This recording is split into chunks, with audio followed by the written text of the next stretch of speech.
It was past 1 when Nina got home from Flanagan's, buzzed from too many gin and tonics and also from what had just happened there.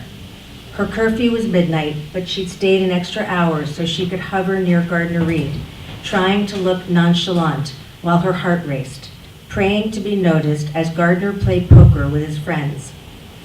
Although for most of the night he didn't acknowledge any of the dozen girls hanging around his table, just past 12:30 he'd finally looked up from his cards and smiled directly at Nina. Her skin had heated up with what felt like fever. It was the best night of her summer, maybe her life so far. But the giddiness evaporated the moment she walked in the door. Now she was tense with alertness as she tiptoed to her bedroom. The hallway was as long and black as a subway tunnel.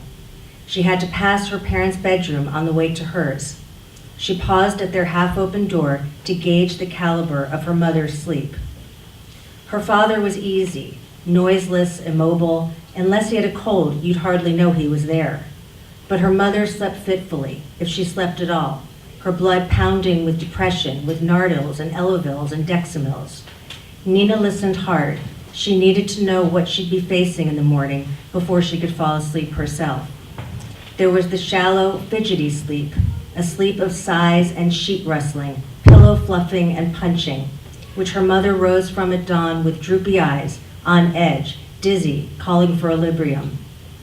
There was the bad dream sleep, signaled by raspy muttering, "Get off the ice, let me go." Her mother looking haunted for days afterward, easily startled, unable to eat. The dry cough sleep, which meant at some point she'd get up for a glass of water and roam the apartment like a ghost. That entailed Nina keeping the hallway clear so her mother wouldn't trip on an errant shoe or her younger brother's book bag and then erupt into rage. And there was the dead silent sleep. Had her heart stopped? Until Nina peeked in and watched her mother's chest rise and fall, saw the Halcyon bottle on the night table. This was black, heavy, narcotic sleep. Her mother could be out for another 12 hours. Nina held her breath and looked in, hoping for Halcyon, so that she could sleep a little longer herself tomorrow. But her mother's side of the bed was empty. Nina checked the bathroom, empty also, then spotted a light on in the kitchen. Her stomach clenched. This was another state of sleep or non-sleep, her mother's insomnia, more and more frequent in the month since her own mother had died. Sitting on the floor, surrounded by stacks of yellowing newspapers, Nina's mother would stay up all night cutting out articles, wearing Nina's dancing school gloves from 7th grade to keep the newsprint from staining her fingers. Now as Nina got closer to the kitchen, her stomach cramped harder. She hated the sight of those gloves, once cottony white, now grimy black and dotted with dried blood from when her mother's jerky, agitated hands slipped and she stabbed her fingers with the scissors. And if Nina couldn't coax her back to bed, tomorrow would be a day of ice-pick fury, or else the blankest, most dead-eyed despair. But in the doorway to the kitchen, Nina was stopped short. The air was suffused with a smell she couldn't place, the smell of something baking, something sweet. Had a neighbor borrowed their oven? Nothing ever got made in that oven besides TV dinners, or once in a while a meatloaf. They bought desserts at the supermarket. Yet here was her mother, 1:15 in the morning, crouched at the open oven door in a poppy-patterned dress and an orange apron tied in a bow at her back, wearing oven mitts instead of Nina's gloves. Nina stared in astonishment as her mother pulled out a tray of still bubbling cookies from the oven. Every light blazed and the counter was covered with plates and bowls that overflowed with cookies, some charred black, others so undercooked they were white and gummy. Nina watched silently, frozen in place, not wanting to disrupt whatever spell this was and set her mother off. But when her mother turned and saw her, she beamed. "Hey there, kid, have a cookie." She thrust a plate of cookies at Nina. "They're chocolate chip, made from scratch." "Well, I scratched open the Pillsbury tube they came in, ha ha ha," a stagey, high-pitched talk laugh that Nina had never heard before.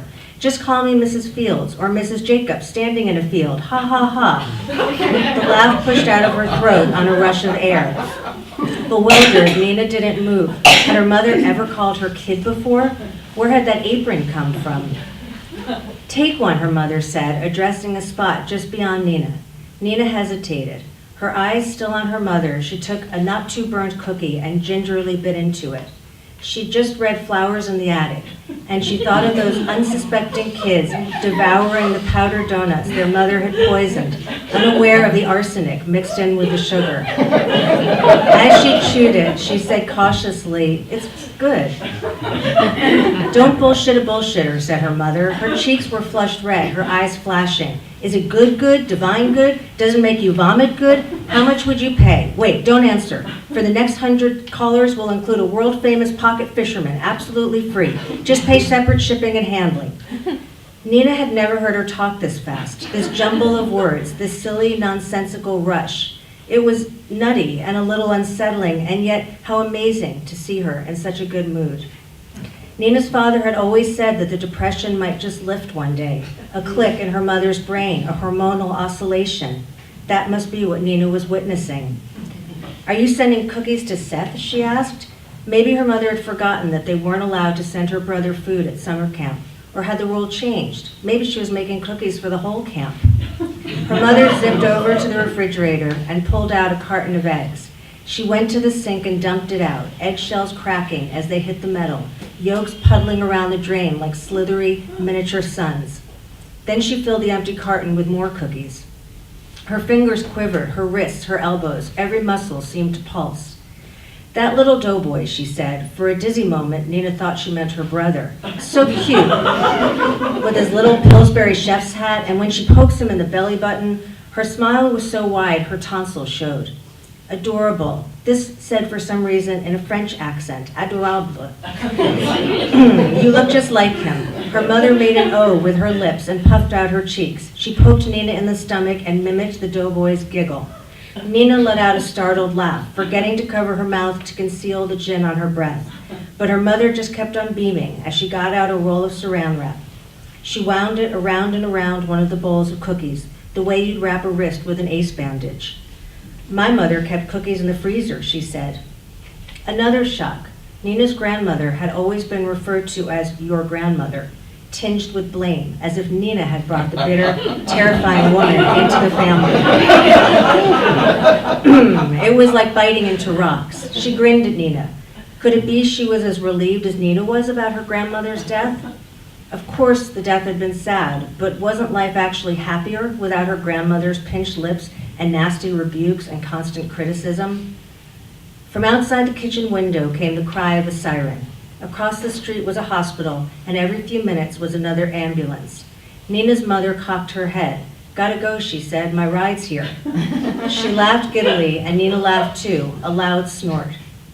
This must be her true mother, the dark veil lifted, no one trying to squelch her or tamp her down.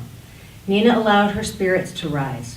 First, Gardner Reed's sexy, secret smile, and now her mother's exuberance. Maybe Nina's luck was finally changing. "Speaking of belly buttons," said her mother, "I have a head button." She bounced from foot to foot. What? The words were flying out of her mother's mouth so quickly now, Nina could hardly keep up. "You know it's a scar from where the umbilical cord was snipped, right? Well, I have a scar in my head from when I was in the sandbox and the boy next door whacked me with a shovel." She lifted a chunk of hair from behind her right ear, her scalp glowing white under the glare of the kitchen lights. Nina smelled talcum powder and sweat. She couldn't discern a scar, but she nodded anyway. "See, a noggin button. Here, push it." She bent forward and Nina cautiously touched the spot she was pointing to. "Beep," said her mother. "Ha ha ha." She let her hair fall back into place. Speaking of belly buttons, when you were a baby, I used to clean your belly button with yogurt." "Me?" Nina said. "That's what the doctor said to do back then, to avoid infection. I spooned it in there with a little plastic Baskin-Robbins spoon and then wiped it out with a Kleenex." Unconsciously, Nina laid her hand on her abdomen. She dug her thumb through her shirt into her navel. She was jolted by a surge of pleasure, the thought of herself as an infant, taken care of, her mother's hands touching her and tending to her naked baby skin. Suddenly her mother spun around in the middle of the kitchen, her dress billowing. "How do I look? Too much for a PTA meeting?" "School's out for the summer, Mom," Nina giggled. "School schmool," her mother said. "Nina, Momina, Banana Fana, Bobina, Fee-Fi, Fofina, Nina." Up by the current in the air, Nina sang it back to her. Frances, Frances, Bobances, with a little shimmy of her shoulders. Banana, Nana, no Nances. Seth, Seth, Bobeth, trilled her mother as Nina grabbed a cookie out of the egg carton and ate it whole, her mouth flooding with sweetness. Crumbs flying everywhere, she sang Joel, Joel, Cole, picturing her father asleep in the dark cave of her parents' bedroom. No idea what he was missing out on in this radiant kitchen. Her mother put her finger to her lips. Let's not wake him up, she said, with a mysterious wink. Then she trotted to the refrigerator to yank out another roll of cookie dough. But Nina was suddenly hit by exhaustion, the gin catching up to her. She yawned with her entire mouth and jaw, her eyes clamped shut. She didn't want this strange, wonderful night to end, but her head was ringing with fatigue. She just had to hope that the click in her mother's brain hadn't clicked off again by the morning. Sorry, Mom, she said, but I've got to get some sleep. Wimp, said her mother. Ha, ha, ha. She twirled in another circle. PTA, CIA, DOA, she chanted, her eyes glittering, then turned to dig through the pantry for more saran wrap. Nina staggered down the hall to her room. She'd never felt so tired, but also so light and carefree. She fell into bed fully clothed. Was that singing she heard from the kitchen? Good night, until we meet again. The closing song from the Lawrence Welk show. Nina recognized it from her grandmother's visits.